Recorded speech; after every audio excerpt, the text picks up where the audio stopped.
Doctor Vivekanshu Verma, Medanta the Medicity, Gurugram में associate consultant. आज हम बात करेंगे पॉइजनिंग पे।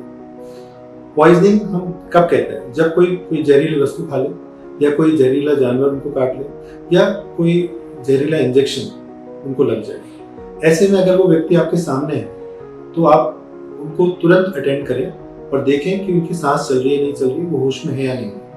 तुरंत नजदीकी अस्पताल में कॉल करें। अगर वो व्यक्ति होश में है तो उनको कंफर्टेबली लेटा दें और ये देखें कि वो एक करवट लेटे हों, क्योंकि अगर उनको उल्टी आती है या पेट में दर्द होता है या मिर्गी आती है तो ऐसे में उनका सांस का रास्ता नहीं रुकेगा। दूसरा, आपको तुरंत उनको नजदीकी अस्पताल में ले जाने के लिए एम्बुलेंस को कॉल करना जरूरी है। और तीसरा, अगर वो कोई ड्रग एडिक्ट है, जैसे कि उन्होंने हेरोइन या मॉर्फिन के इंजेक्शन लिए हैं, तो ऐसे में उनको नेलोक्सोन का इंजेक्शन जो कि सबकुटेनियसली अवेलेबल है, दिया जा सकता है, ओवर द काउंटर अवेलेबल होता है, तो उन्हें दे सकते हैं, जिससे कि उनकी सांस दोबारा चालू हो सकती है। अगर उनकी सांस और दिल की धड़कन नहीं चल रही है तो सीपीआर एक फर्स्ट एड टेक्निक है, जिससे कि आप उनकी जान बचा सकते हैं। लेकिन अस्पताल ले जाना सबसे ज्यादा जरूरी है। समय ना गवाएं, प्रायोरिटी पे पेशेंट को नियर द हॉस्पिटल शिफ्ट करें।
डॉक्टर विवेकांशु वर्मा, मेदांता अस्पताल गुड़गांव में एसोसिएट कंसल्टेंट के रूप में कार्यरत हूँ। आज हम बात करेंगे इलेक्ट्रिक शॉक। इलेक्ट्रिक शॉक यानी बिजली का झटका लगना। अगर किसी भी व्यक्ति को बिजली का झटका लगता है तो आपको तुरंत सबसे पहले उसकी इलेक्ट्रिक सप्लाई ऑफ करनी है, उसके बाद में उसको टच करना है, वरना आपको खुद को बिजली का झटका लग सकता है।